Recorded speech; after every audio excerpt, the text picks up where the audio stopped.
माननीय सदस्य श्री ए राजा जी।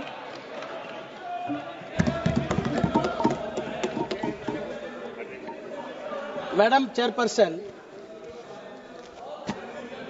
thank you for the opportunity given to me to express my views on behalf of the DMK party.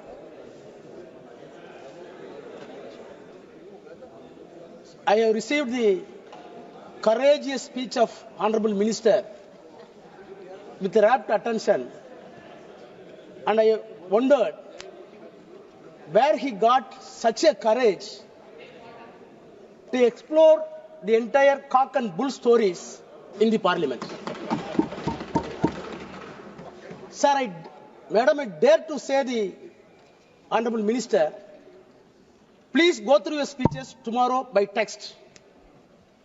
Compile the text and do tally with the JPC report and the documents submitted with the JPC. If it tallies, I will resign from this house. You recall your memory. When you introduced this bill, you said what prompted to introduce this bill. One of the classical examples that has been given by you, the reason for this bill to be violated when you introduced in Tamil Nadu, in Tiruchirappalli district, entire village running thousands of acres were described as work property.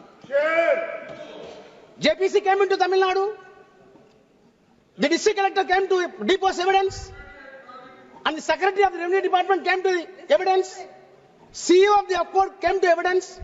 All three officers came to JPC. The chairman is sitting here.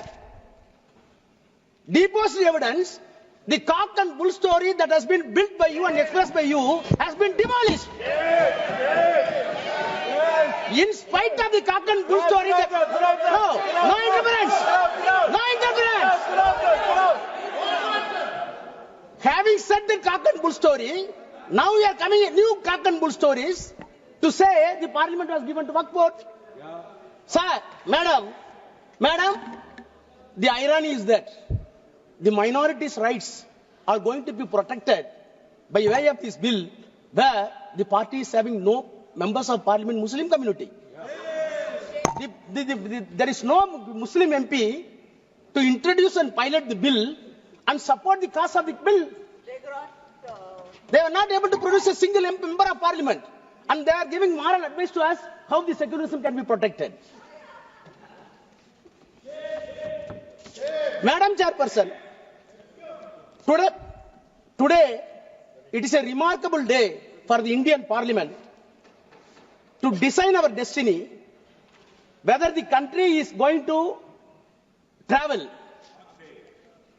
whether the secular country is going to travel in the path which was well beaten by the forefathers of the freedom fighters on the Constitution, or a negative path as decided by the communal forces in the country. Sir, I want to start my debate, my speech, by quoting the Tamil Nadu Assembly passed a resolution. The resolution was moved none other than the Chief Minister of Tamil Nadu, Mr. M.K. Stalin. The resolution unanimously passed. The stand that I quote, our stand, the work bill introduced by the Parliament against minority rights, against religious freedom, unconstitutional, contrary to the purpose of work, inconsistent with judicial findings, unnecessary and confusing. If passed, it will cripple the Waqf institutions and harm the Muslim community. Therefore, the Assembly urges Union Government to completely withdraw the Waqf Amendment Bill. Unquote.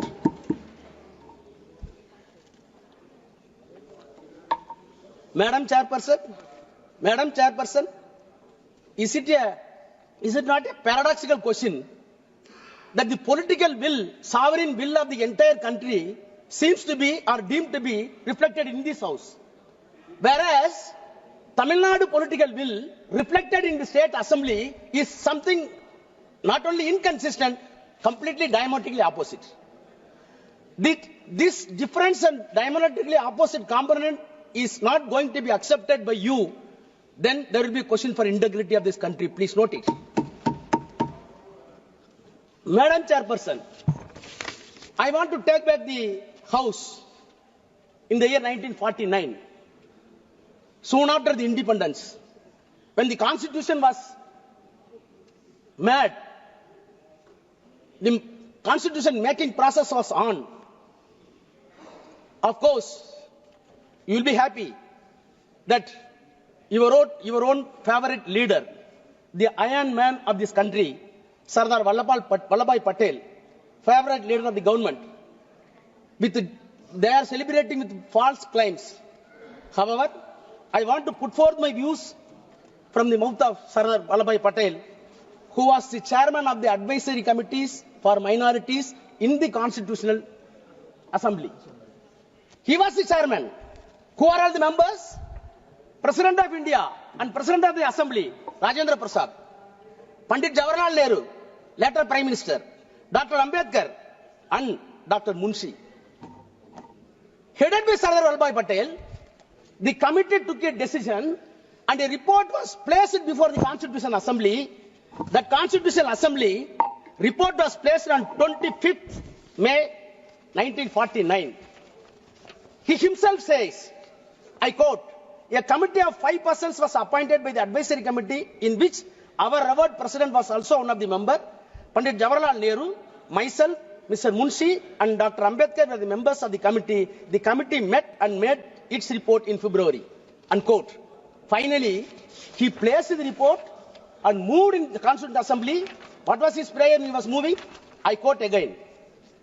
If they, that is Muslims, I quote, if they really have come honestly to the conclusion that in the changed conditions of this country, it is in the interest of the all to lay down real and genuine foundation of a secular state, then nothing is better for minorities than to trust the good sense and sense of the fairness of the majority and to place confidence in them.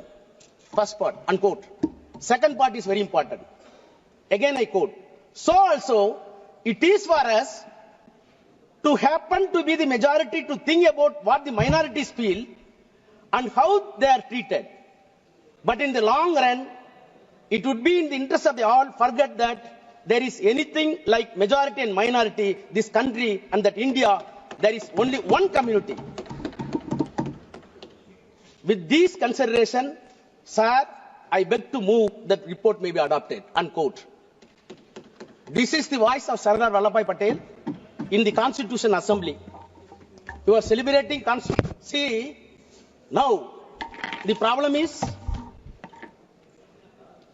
we want to harvest the legacy of the Sardar Patel. Those who wanted the legacy of the Sardar Patel in the constitutional terms are opposing the bill. Those who wanted to erect the statue of Vallabhbhai Patel and erase the concept of Vallabhbhai Patel wanted to support this bill.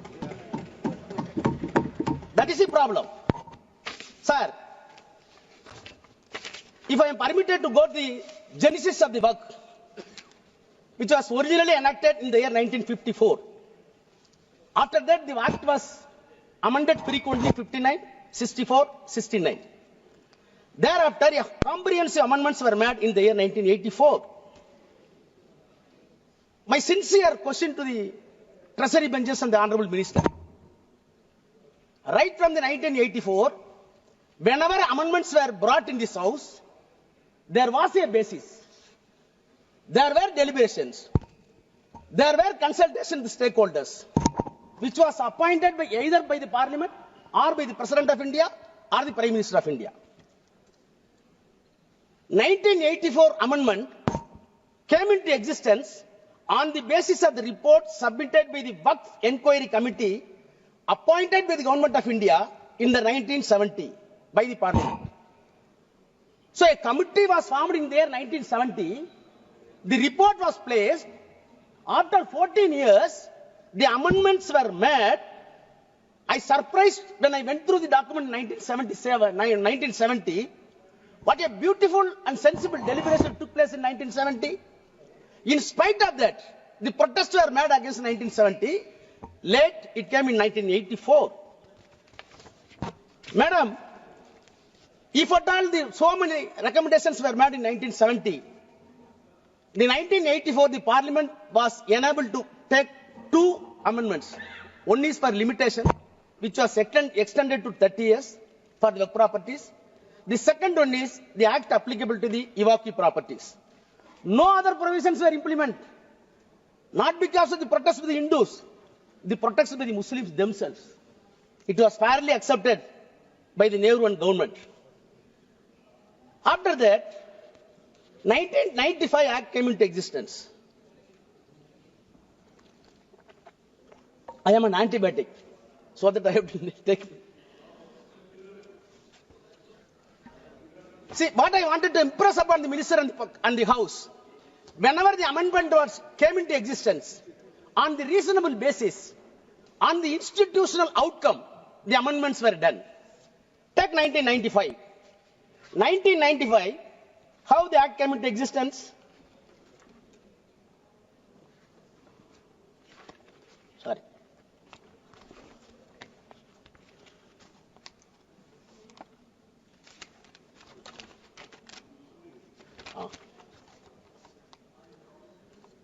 In 1985, the reason, statement objection reason, para 2, I quote, comprehensive amendments of the Waqf Act were made in the year 1984, which were based largely on the recommendation of the Waqf Inquiry Committee set up in December 70 to inquire the administration of Waqf all levels and response to a demand made by the Parliament members during the discussion of Waqf bill. Only two amendments. Thereafter, the demand was made by the Muslim community to have a relook, and accordingly, it was placed in the Parliament, and 1995 Act came into existence. Now again I come to 2013. 2013, on what basis?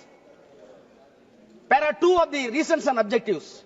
The Prime Minister's High-Level Committee for Preparation of Report on Social, Economic and Educational Status of Muslim Community, in its report submitted to the Prime Minister on 17 November 2006, which is known as Sachar Committee report. So what I wanted to say, whether it is 84, whether it is 95, whether it is 2013, there were bases, there were consultations, there were consensus arrived. Then the white paper was filed to the Parliament. Then they brought the amendments. Now tell me, please tell me, on what basis this bill is being brought in house? On what basis? You can say so many stakeholders. How many stakeholders came to the JPC and substantiated our claim? Nothing. Sir, madam, all right. The way in which the bill is brought and piloted is itself is something surreptitious measure. Surreptitious. Now, I am coming to the objects and reasons of the present bill. The present bill says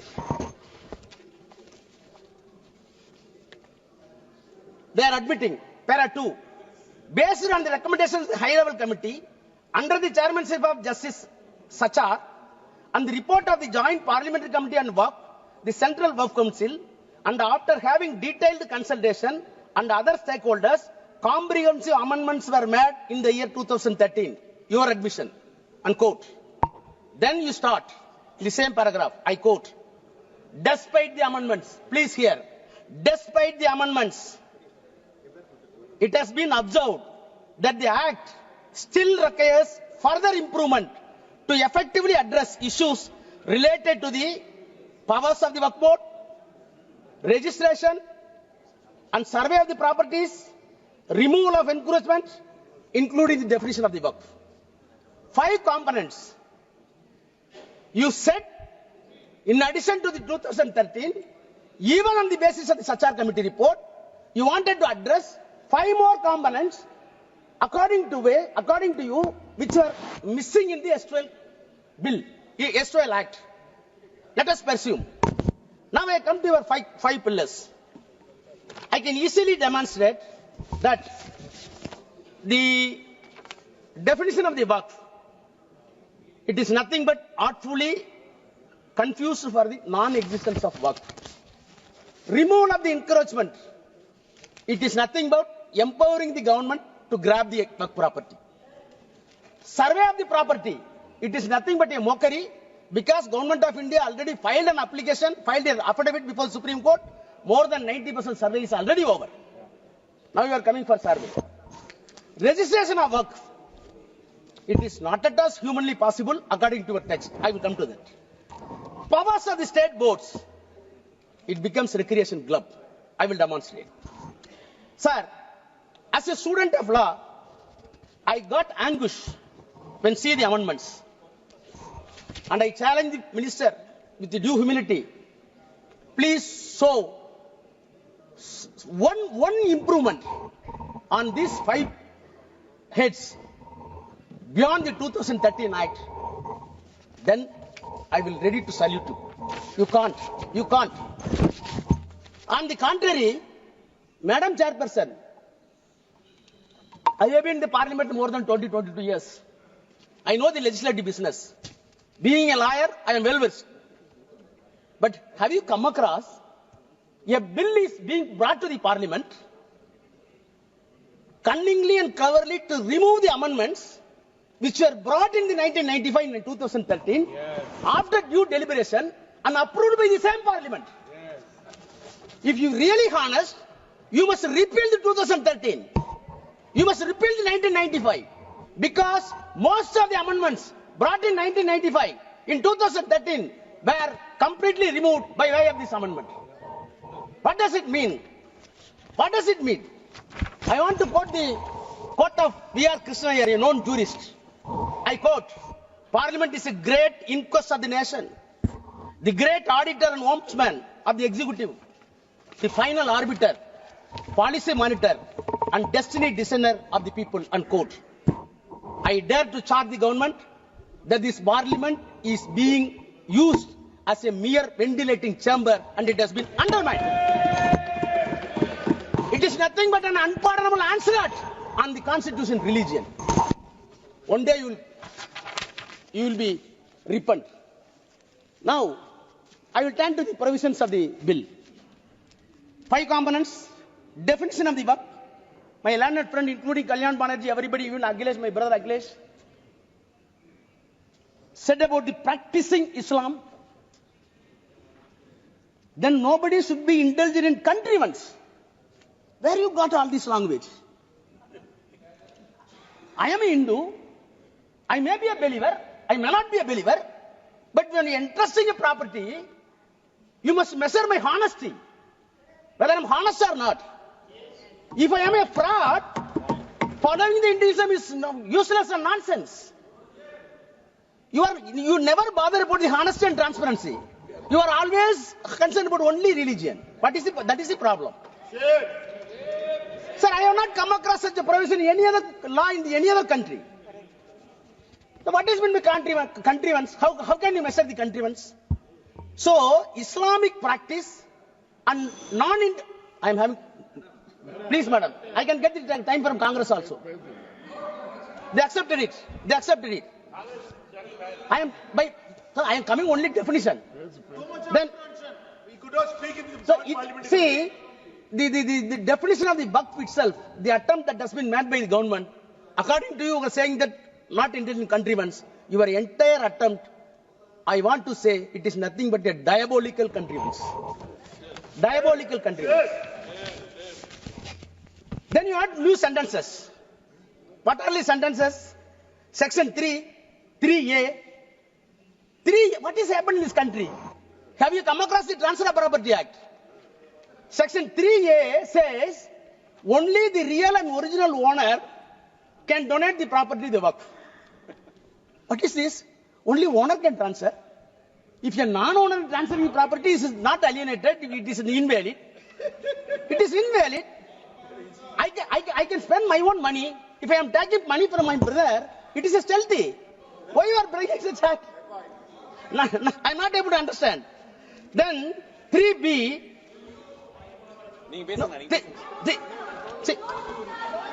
No.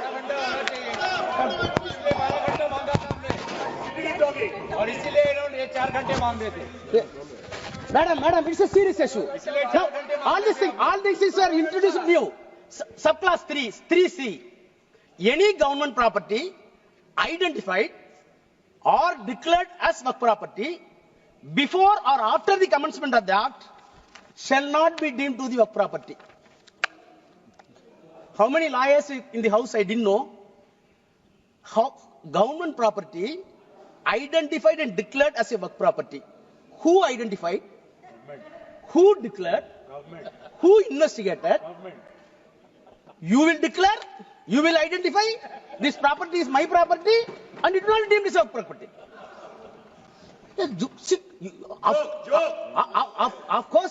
Of course, all constitutional bodies having discretion. Justice Patanjali in 1960 said, yes, we are having judicial discretion, but judicial discretion should not be a caveman discretion. Your discretion here is caveman discretion. So, in the name of the improvement, the government attempts to defeat the concept of work and you want to snatching the entire work property in the name of the act to the government. Coming to the second, survey of the work properties and removal of the encroachment. That itself is contradictory. Survey of the property is affirmative. Encroachment of the work property is negative. You wanted to club it more in one. Section 4, Madam Chairperson, survey of the property for the work in the S2L Act, in the present Act, a survey commissioner has been designated, appointed by the government, independent to the government. He is not an independent government officer. So when dispute comes to the government and the work board, the independent officer must follow the civil procedure code to investigate the title and come to a conclusion. He is a civil court. Now, survey commissioner has been replaced with the district collector. Yes. My honest question is, any dispute between the work board and the government, how a collector can be a judge? You know the principle of natural justice. No one can be a judge for his own cause. Yes. Same collector is sitting and he is deciding who is the owner of the property. Unknown to the law, unknown to the criminal jurisprudence, unknown to the entire legal fraternity. जमीन लेना चाहते हैं. How collector can investigate? Then this bill want to revisit the encroachment. Survey is over, now encroachment. Please hear me. You said you wanted to revisit the enforcement according to recent object. Section 54 deals with encroachment. Please see your bill. Any small attempt? Did you change a full stop and comma? Did you change a single letter in 54? You did not change anything. But you are claiming in the recent object that we wanted to revisit in the bill. On the contrary, what you did it, as my friend put it, 52A, you wanted to make very stringent laws to protect the minorities of the country. The S2L Act says, the present Act says, rigorous imprisonment and penalty. You are saying that it is simple regressment.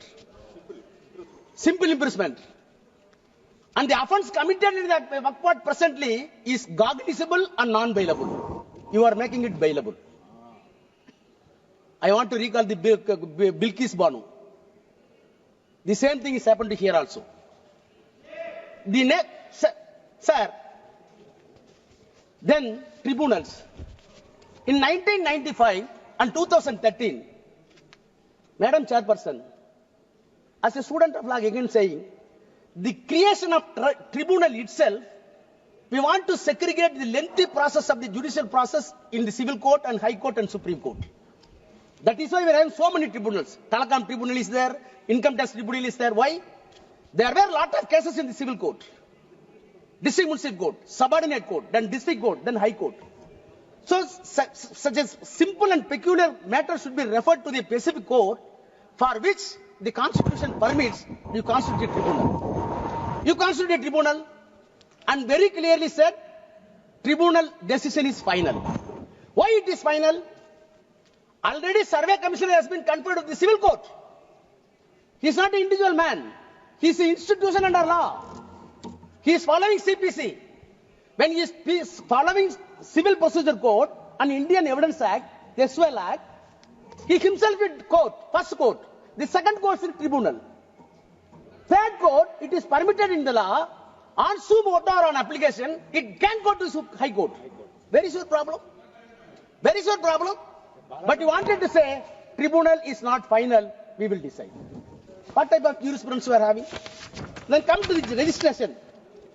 Madam, registration. 36-1. Earlier, 5 minutes. Please, 5 minutes. I will take my time. So, no. Yes, minister is having questions. Registration. आपको इसमें भी जल्दबाजी करना है। Okay, tell me. Registration. Come to the registration. Come to the registration. Earlier, the work property can be declared by virtue of section 36(1) as work property after the due process. What are the process? In the act itself says. Now, you want to bring 7A. What 7A says? 7A is a peculiar provision which will defeat the entire work properties. I will read, please permit me to read section 7. Huh? No, section 7. 14. 7 here. Section 7. Oh, no. No. What is removed? 7A. Sorry, Chairperson.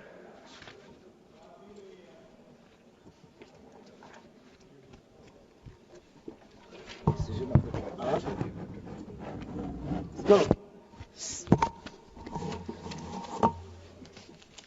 7A, now, new provision. It shall not be registered, the property shall not be registered unless the dispute is decided by competent court. The power has been entrusted to the collector. Collector will hear the matter for registration. During the registration, any dispute is found, then the final decision will not be taken. It will be decided by the court. Which court? Up to Supreme Court. Thereafter, section 10, no suit, no appeal will lie upon that. What does it mean? You wanted to say this property is not work property, go for the dispute, it will go to Supreme Court, it will take 30 years, till then this property will be deemed as government property. What does it mean? It will be deemed as a government property. What does it mean? Then come to the register. Register also completely impossible in way it was dropped. Madam Chairperson,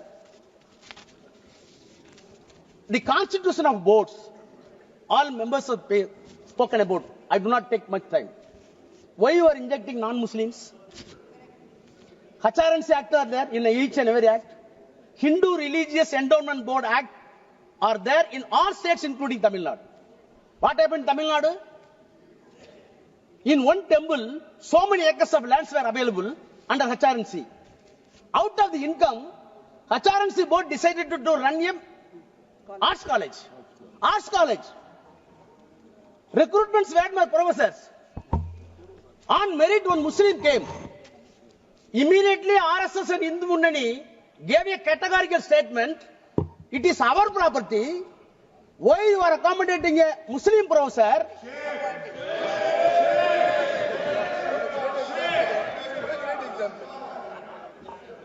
Now we are saying property is something different, religion is something different.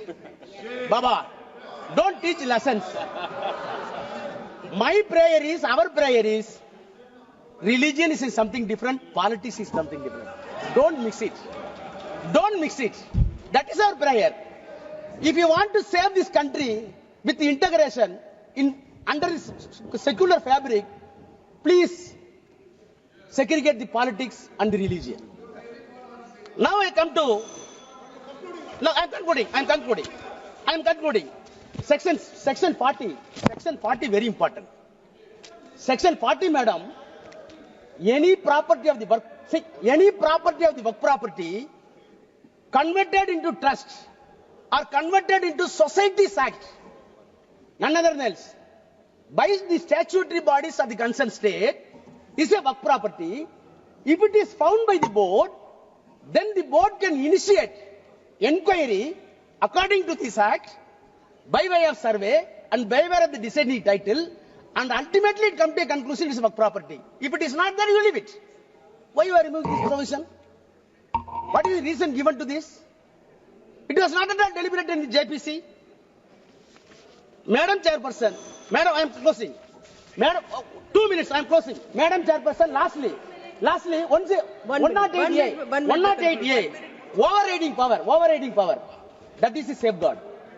Whatever be the special act, take it PCR Act, Prevention of Corruption, Civil Rights, take it SC/ST, take it Dowry Prohibition, whatever be the special legislation meant either by the Assembly or by the Parliament, such a overriding power must be there to protect the interests of the particular community. Yes. You are removing that. At last, soon after the independence, 1 minute, I am closing it. Soon after the independence, the Prime Minister of India, soon after the independence, please, Mani sir. you, one sentence I read to close.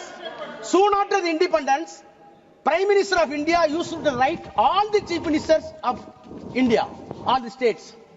I am quoting the official record, letter to the Chief Ministers by the Prime Minister. I quote, I have a great deal of evidence to show an organization which is in the nature of a private army and which is definitely proceeding the strictest Nazi lines, even following the technique of organization. The Nazi party brought Germany to ruin, and I have little doubt if these tendencies are allowed to spread and increase in India, they would do enormous injuries to India. No doubt, India would survive, but she would be grievously wounded and would take long time to recover, unquote. Who said it? Pandit Jawaharlal Nehru. What is the organization? RSS. Thank you. I warn this government, don't go along with RSS.